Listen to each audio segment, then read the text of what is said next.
श्री परमात्मने नमः।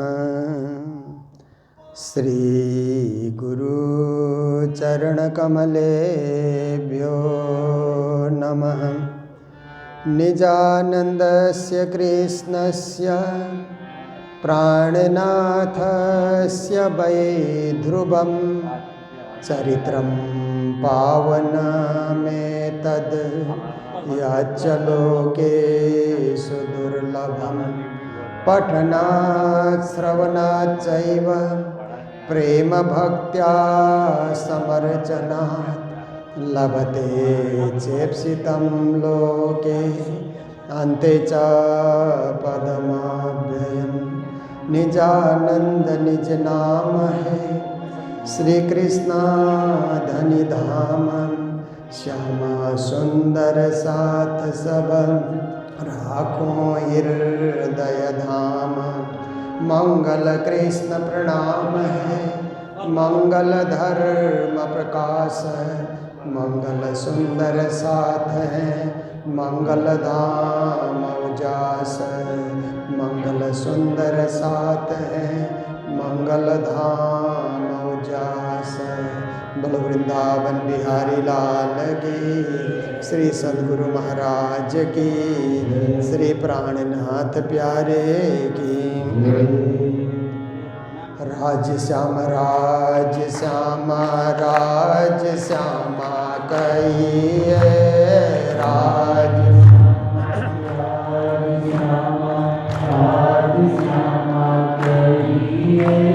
जय बेद राखे राज तेहि बेद रहिए।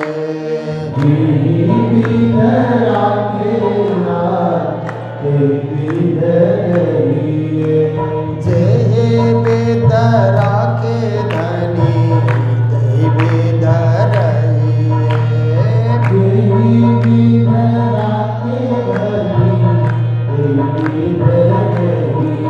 श्री राज श्यामा राज श्यामा राज श्यामा कहिए राज श्यामा राज श्यामा राज श्यामा कहिए।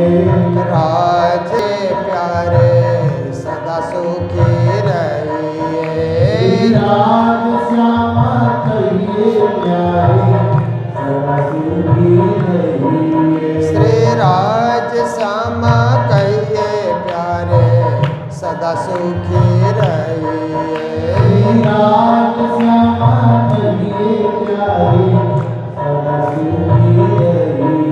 श्री राज श्यामा राज श्यामा राज श्यामा कहिए राज श्यामा राज श्यामा राज श्यामा कहिए।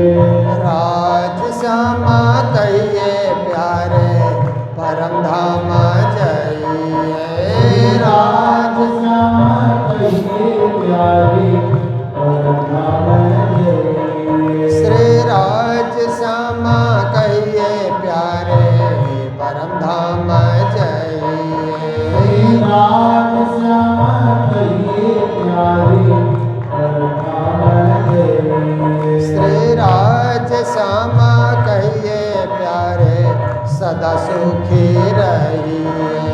राज श्यामा कहिए प्यारे सदा सुखी रहिए। जय बेरा तहि बेद रहिए। जय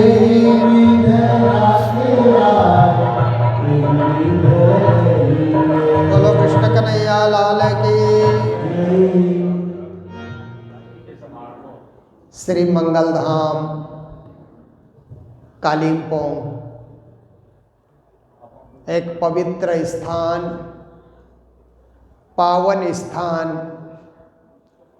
गुरुजी द्वारा अपनी तपस्या से सिंचित स्थान, गुरुजी का अति प्रिय स्थान। ऐसे पावन मंगलधाम में गुरुजी के सान्निध्य में, गुरुजी के चरणों तले आप हम सब यहाँ पर बैठे हुए हैं। ये बहुत ही खुशी का विषय है, बहुत ही आनंद का विषय है।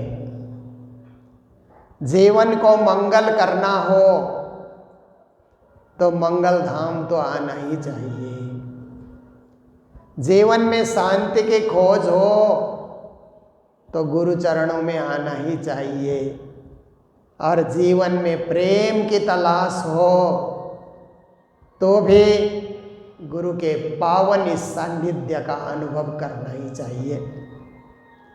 ऐसे इस पावन भूमि मंगल भवन अमंगल हारी, अमंगल भव बाधाओं को दूर करने वाली भूमि, जीवन को मंगलमय बनाने वाली भूमि, ऐसी पावन भूमि में आप हम सब विराजे हुए हैं। और आज से यहाँ पर पूज्य स्वामी श्री सदानंद जी महाराज के द्वारा श्रीमद् भागवत कृष्ण कथा का शुभारंभ हो रहा है। पूज्य महाराज जी ज्ञान भक्ति सेवा की प्रतिमूर्ति हैं और उन्होंने अपने जीवन काल में 2139 बार भागवत कथा कर ली है। ये 2140वीं कथा हो रही है। और इसी स्थान में बैठ करके मुझे भी तारतम वाणी का रस पिलाने का अवसर मिल रहा है। मैंने तो गिनती नहीं की, मुझे पहले ध्यान नहीं रहा, पर 1000 बार तो वाणी चर्चा महाराज जी के साथ ही मैंने की होगी, इतना मुझे याद है। बाकी 300-400 बार और अलग से भी मैंने की होगी। मैं थोड़ा नंबर 2 में चल रहा हूँ। महाराज जी के पीछे पीछे मैं भी चल रहा हूँ। तो आपने अभी बहुत ही सार गर्भित ओजस्वी रोंगटे खड़े करने वाले देशभक्ति की बातें और भागवत की बातें चंडीगढ़ से पधारे हुए स्वामी श्यामानंद जी महाराज से आपने सुनी। जो यहाँ पर गुरु जी की तिथि के बाद पुनः भागवत होगी, उसमें महाराज जी यहाँ पर भागवत रसपान कराएंगे। हमारे मंच संचालक श्री लीलारस सागर जी ये भी भागवत कथाकार हैं।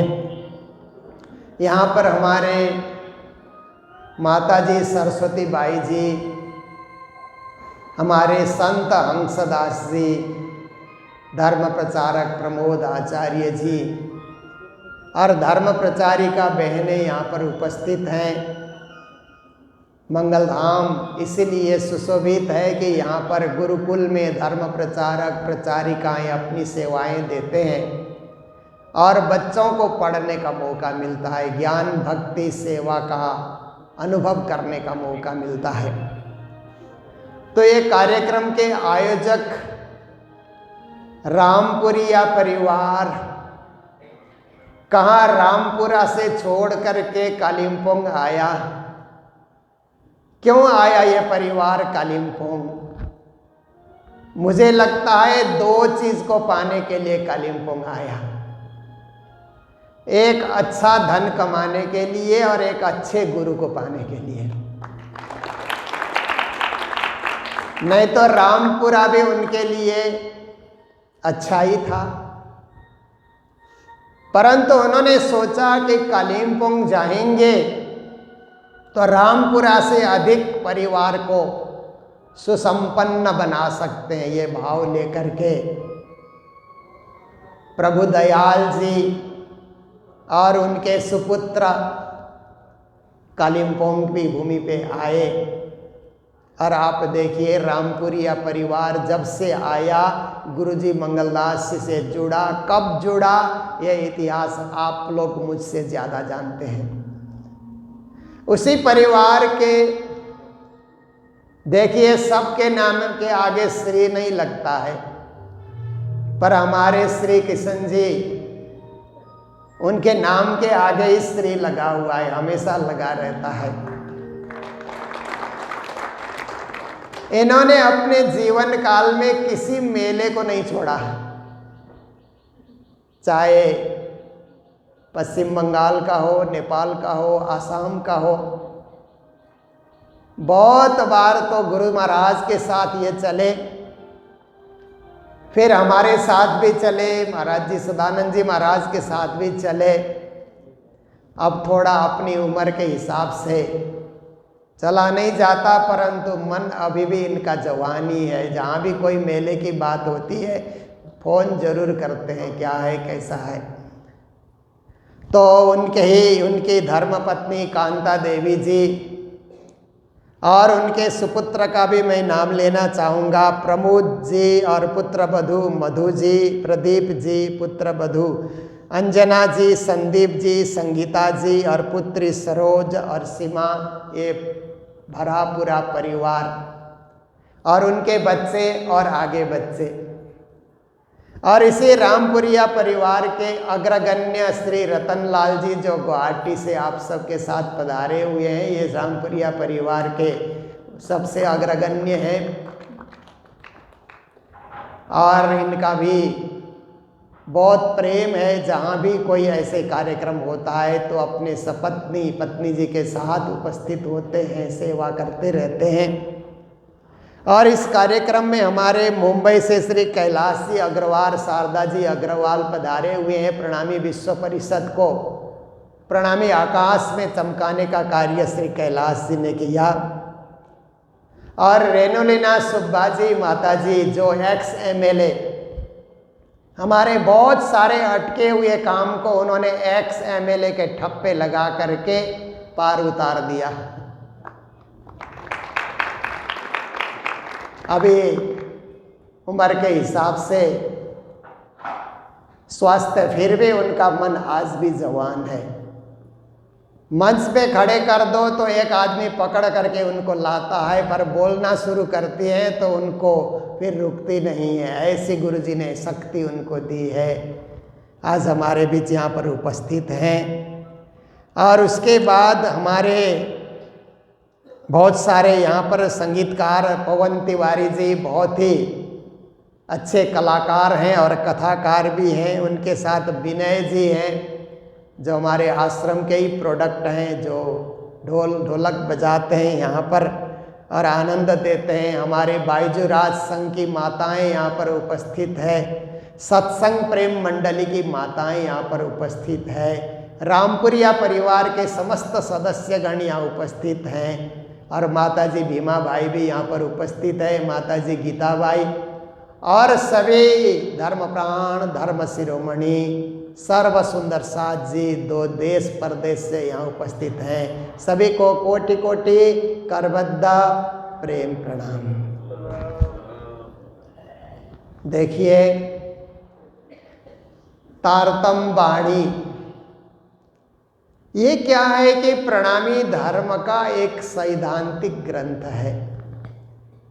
प्रणामी धर्म भी हिंदू धर्म की ही एक शाखा है, क्योंकि हिंदू धर्म में क्या है, शैव मत, वैष्णव मत, शाक्त मत, जैन मत, बौद्ध मत, सिख मत, आर्य समाज मत, कबीर पंथ, दादू दयाल पंथ, कितने सारे संतों में, कितने सारे आचार्यों में हिंदू धर्म क्या है, बट वृक्ष के शाखा की तरफ फैला हुआ है। क्योंकि हिंदू धर्म आज का धर्म नहीं है, लाखों वर्ष का इतिहास लेकर के इस भारत भूमि में मात्र नहीं पूरे विश्व में हिंदू धर्म अपनी जड़ें जमा करके खड़ा है। तो ऐसे महान हिंदू धर्म के बहुत सारी शाखाओं में से एक प्रबुद्ध शाखा, एक उदारवादी और सुधारवादी विचार को लेकर के चलने की एक विशिष्ट शाखा का नाम श्री कृष्ण प्रणामी धर्म निजानंद संप्रदाय कहा जाता है। तो ऐसे निजानंद संप्रदाय का अपना एक ग्रंथ, अपना एक मंत्र, अपना एक पंथ, अपना एक कंत और अपना एक संत। कहते हैं ना, कोई भी धर्म और संप्रदाय को स्थापित करने के लिए ये 5 चीज की जरूरत होती है बोलते हैं। उनका अपना ग्रंथ होना चाहिए। तो प्रणामी परंपरा में अपना ग्रंथ है तारतम वाणी, जिसको तारतम सागर भी कहा जाता है, जो श्री देवचंद्र जी और प्राणनाथ जी द्वारा प्रणीत वाणी है। वो हमारे लिए पूज्य वाणी है, आदरणीय वाणी है। फिर हमारा अपना एक मंत्र है, वो मंत्र है श्री तारतम महामंत्र, जो 16 अक्षरों में आबद्ध है। 16 तारतम महामंत्र कहा जाता है। उसी को प्राणनाथ जी महाराज ने 216 अक्षर में व्याख्या करके विस्तृत किया है। 6 चौपाई निज नाम में 216 अक्षर आते हैं। एक ही चौपाई मूल मंत्र जो है उसमें केवल 16 अक्षर हैं। तो ये तारतम महामंत्र हमारा अपना जप का मंत्र है, तरन तारण करने वाला मंत्र है, परम धाम पहुंचाने वाला मंत्र है, ऐसा हम लोग विश्वास रखते हैं। और तीसरे नंबर में कंत भी अपना होना चाहिए। कंत मालिक को, पति को, परब्रह्म को कहा जाता है। तो हम लोगों का कंत कौन है? पूर्ण पुरुषोत्तम परब्रह्म परमात्मा अक्षरातीत श्री राज जी, श्री कृष्ण जी। देखिए पुरुषोत्तम कहा जाता है ना। देखिए इस्कॉन के संस्थापक एसी भक्ति वेदांत प्रभुपाद ने जब गीता की व्याख्या लिखी ना इंग्लिश में, तो सब देवी देवताओं को गॉड गॉडेस ऐसा करके उन्होंने लिखा। पर जहाँ कृष्ण का नाम आया तो उन्होंने supreme personality of God head लिखा है। आपने कभी पढ़ के देखा होगा, कृष्ण को supreme personality of God head, बाकी सबको गॉड गॉडेस करके उन्होंने लिखा हुआ है। इसका तात्पर्य क्या है? कि इसका मतलब है कि स्कूल में बहुत सारे मास्टर होते हैं ना, पर एक हेड मास्टर होता है। मास्टर बहुत होते हैं परंतु उन सब का एक हेड होता है ना, उसको हेड मास्टर कहा जाता है। ऐसे ही प्रभुपाद जी ने भी सोचा कि सभी देवी देवता तो अपने अपने जगह देवता बन करके पूजे जा रहे हैं, पर उन सब का हेड कौन है? तो कृष्ण को कहा गॉड हेड, ऐसा करके उन्होंने लिखा हुआ है। तो सबके मालिक, और उन्होंने सही लिखा है, शास्त्रीय प्रमाण के आधार पे उन्होंने लिखा है। यही बात महामती प्राणनाथ जी ने और देवचंद्र जी ने 400 साल पहले की कि कृष्ण पूर्ण पुरुषोत्तम है, परब्रह्म है, अक्षरातीत हैं, सबके स्वामी हैं, सबके मालिक हैं, सर्वनियंता हैं, सर्वसाक्षी हैं, ओमनिसिएंट, ओमनीपोटेंट कहा जाता है ना इंग्लिश में, ओमनी प्रेजेंट भी कहा जाता है। ऐसे परब्रह्म परमात्मा श्री कृष्ण हैं, वो हमारे मालिक हैं, वो हमारे कंत हैं। ये प्रणामी परंपरा का एक सिद्धांत है। उसके बाद हमारा ग्रंथ भी आ गया, हमारा मंत्र भी आ गया, हमारा पंथ भी आ गया। हमारे अपने एक संत हैं, आचार्य हैं, संस्थापक हैं, वे हैं निजानंदाचार्य श्री देवचंद्र जी महाराज, जिन्होंने निजानंद संप्रदाय और कृष्ण प्रणामी परंपरा की स्थापना की। धनी श्री देवचंद्र जी निजानंद जिन प्रकट करी संप्रदाय तिन थे हम या लखी हम द्वार पावे अबते। ऐसे धनी श्री देवचंद्र जी हमारे आचार्य हो गए। फिर उसके बाद फिर आप देखिए ये सब होते हुए ये 5 के 5 चीज़ हमारे बीच में हैं, तो हम एक विशिष्ट संप्रदाय के रूप में, विशिष्ट पूजा पद्धति के अनुयायी के रूप में हम दुनिया में परिचित होते हैं। और हमारा जो धर्म ग्रंथ है ना, उस धर्म ग्रंथ में विश्व के सारे धर्म ग्रंथों का सार समेटा गया है। देखिए दुनिया में धर्म की 2 धाराएं चली, एक वैदिक धारा, एक कतेव धारा। वैदिक धारा में वेद पुराण शास्त्र इत्यादि आए, जो भारतीय दर्शन कहा जाता है, इंडियन फिलॉसफी कहा जाता है। और दूसरा है वेस्टर्न फिलॉसफी, पाश्चात्य दर्शन जिसको कहा जाता है। तो प्राणनाथ जी महाराज ने अपनी वाणी में पूर्वीय दर्शन का सार भी समेटा, पाश्चात्य दर्शन का सार भी उन्होंने समेटा। इतना ही नहीं, उन्होंने अपने मौलिक अनुभव के द्वारा दिव्य ब्रह्मपुर परम धाम का रहस्य भी उन्होंने समेटा। इसलिए वाणी में 3 खंड हमें मिलते हैं, वैदिक खंड, कतेब खंड, परम धाम खंड। वैदिक प्रस्थान, कतेब प्रस्थान और परम धाम प्रस्थान, ये प्रस्थान त्रयी प्राणनाथ जी महाराज के वाणी में निहित है। तो ऐसे ये दिव्य वाणी के हम लोग उपासक हैं। हम लोग क्या करते हैं कि हमारी पूजा में मूर्ति पूजा की जगह हम लोग ग्रंथ पूजा करते हैं। फोटो हम इसलिए रखते हैं कि हमारे आराध्य कैसे हैं उनको जानने के लिए हम लोग फोटो रखते हैं, परंतु हमारा मुख्य पूजा है ग्रंथ की पूजा है। क्योंकि उत्तमा मानसी पूजा ग्रंथ पूजा च मध्यमा अधमा कल्पिता पूजा वाह्य कित्वा धमाधमा। गुरु महाराज ने, मैंने एक श्लोक याद किया था, गुरु महाराज स्टूडेंट को, विद्यार्थी को यह श्लोक याद कराते थे, तो उन्होंने कहा कि मानसी पूजा सबसे उत्तम पूजा है यदि कोई कर सके तो। मानसी पूजा में आपको वस्तु की जरूरत नहीं होती है, आप एक आसन में बैठ करके मन परमात्मा के चरणों में पहुंचा दीजिए, वो सर्वश्रेष्ठ पूजा है। मन बड़ा चंचल होता है, पूजा में बैठे तो भी मन चंचल हो जाता है। पूजा में बैठे मंत्र जाप करें फिर भी मन कहीं भागता है, उछल कूद मचाता है, बंदर का जैसा मन का स्वरूप है। परंतु ऐसे मन को कंट्रोल करके, कंट्रोल ऑफ माइंड कहते हैं ना, साइकोलॉजी में बहुत बड़ा एक सब्जेक्ट है कंट्रोल ऑफ माइंड, मगज को कैसे कंट्रोल करना। तो देखिए, कभी मंत्र जाप से भी मस्तिष्क कंट्रोल में आता है, कभी एकाग्रता से भी कंट्रोल में आता है, कभी मौन रहने से भी मगज कंट्रोल में आ जाता है। कई इसके साधन है, कभी दिया जला करके देखते रहने से भी मन कंट्रोल में आ जाता है।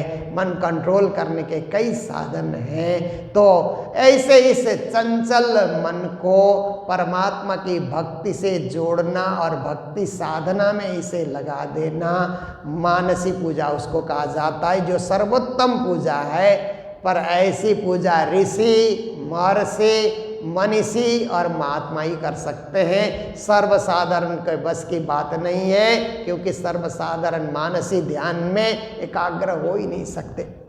इसलिए सर्वसाधारण के लिए उत्तम पूजा फिर क्या है, तो ग्रंथ की पूजा करो। ग्रंथ पूजा करने से हमें क्या लाभ होगा कि मूर्ति की पूजा हम वर्षों वर्ष करें तो मूर्ति में ध्यान तो लग जाता है, पर मूर्ति से उपदेश नहीं मिलता। मूर्ति बोलती नहीं है, कितना ही आप कोशिश करिए, मूर्ति कभी बोलती नहीं है। मूर्ति दर्शन देती है पर बोलती नहीं। तो हमें वाणी की पूजा करने से वाणी बोलती है। कैसे बोलती है? वाणी की पूजा कीजिए और खोल करके पढ़ना शुरू कीजिए तो इतना वाणी बोलती है कि आपको प्रवचन ही प्रवचन, चर्चा ही चर्चा, उपदेश ही उपदेश, ज्ञान ही ज्ञान, जीवन को कैसे आगे बढ़ाना, जीवन को कैसे दिशा देना और जीवन को कैसे सत्कर्म से जोड़ना, जीवन को कैसे परब्रह्म परमात्मा की भक्ति से जोड़ना, ये वाणी बोल बोल करके हमें समझाती है। इसलिए प्राणनाथ जी ने कहा, श्री मामत कहे सुनो साथ, खोल देखो वाणी प्राणनाथ। धनी ल्याए धाम से बचन्ना, जिनसे न्यारा न न्यारे न होए चरन्ना। कहते हैं वाणी को पूजा आप करो, आरती करो, भोग धराओ, परमात्मा राजश्याम का स्वरूप मानो, पर इसको खोल करके भी देखो, पढ़ करके भी देखो। क्योंकि आप देखिए, भोजन का स्वाद बर्तन में नहीं आता है ना। बर्तन से थाली में भोजन पिरोस करके रखिए तो भी भोजन का स्वाद नहीं आता है। भोजन का स्वाद कब आता है? जब खाने लगते हैं तभी उसका स्वाद आता है। सजाने से भोजन का स्वाद नहीं आता, खाने से भोजन का स्वाद आता है। ऐसे ही पूजा में रुमाल के ऊपर रुमाल चढ़ा करके केवल सजाने से भक्ति का स्वाद नहीं आता है, उसको पढ़ने से स्वाद आता है, पारायण करने से स्वाद आता है। इसलिए देखो, खोल बाणी प्राणनाथ, ऐसा प्राणनाथ जी ने कहा। तो ये बाणी क्या है कि आत्मा तत्व की पहचान कराने वाली बाणी है। बहुत सारे लोगों को तो आत्मा का पता ही नहीं है, केवल मैं और मेरा शरीर इतना ही जानते हैं। मैं, मेरा शरीर, मेरी इंद्रियां, इतना जानते हैं। थोड़ा सा पढ़ा लिखा होगा तो मेरा मन, इतना वो समझता है। परंतु वाणी कहती है कि आपके पास आपकी इंद्रियां हैं, आपका मन है, आपकी बुद्धि है और आपकी आत्मा भी है। सबसे परे आत्मा बैठी हुई है, साक्षी बन करके आत्मा बैठी है, वही आत्मा परमात्मा का अंश है। तो वो आत्मा संसार में आकर के शरीर में, इंद्रियों में, घर में, परिवार में, धन में, संपत्ति में, माया में अटकी पड़ी है। उस आत्मा को फिर से परम धाम का ज्ञान दे करके जागृत करना है। जैसे कभी कभी बैटरी डाउन हो जाए ना, फिर से चार्ज करने से बैटरी में जलने की शक्ति आती है, ऐसे ही हमारे जीवन की बैटरी आत्मा भी एकदम सुस्त हो जाए तो फिर वाणी सुन करके, फिर वाणी पढ़ करके, फिर परम धाम की बातें सुन करके वाणी आत्मा को हम जागृत कर सकते हैं। ऐसे आत्मा जगाने वाली वाणी तारतम वाणी है, परमात्मा से मिलाने वाली तारतम वाणी है। इसलिए तारतम वाणी के विषय में एक चार पंक्ति जोड़ करके एक रचना मैंने भी की। तारक है ग्रंथ यह राज रसिक गुणगान, तम अंधकार छुड़ाए के मोक्ष दिए निर्माण। ये तारने वाला ग्रंथ है, राज रसिक का गुण गाता है, तम अंधकार से छुड़ाता है और निश्चय ही मोक्ष देने वाला ये ज्ञान है। ऐसे इस ज्ञान का, ऐसी वाणी का हम अनुसरण कर रहे हैं, वाणी का आस्वादन कर रहे हैं। तो वाणी का महात्म्य गाते हुए प्राणनाथ जी कहते हैं, भारे वचन से निर्धार साथ कर से एह विचार, जो न कहूँ सत को सार, तो केम साथ पहुँच से पार। ये ज्ञान का खंड बहुत ही गहरा खंड है, बहुत ही यहाँ पर भारी भारी वजनदार वचन है। सुंदर साथ इनको विचार करेंगे, यही सत्य का सार है। ये सतबानी मत के लेऊं जो इनको सार, ये सत्यबानी का मंथन करके सार निचोड़ा गया है।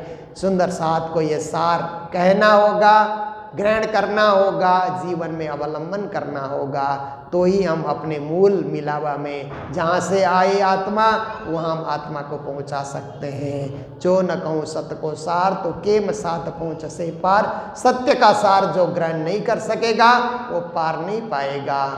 इसलिए हमें ऐसे प्रवचनों में, ऐसे कथाओं में, ऐसे कार्यक्रमों में उपस्थित होकर के सत्य से जुड़ने का कार्य करना चाहिए, इससे वंचित नहीं होना चाहिए।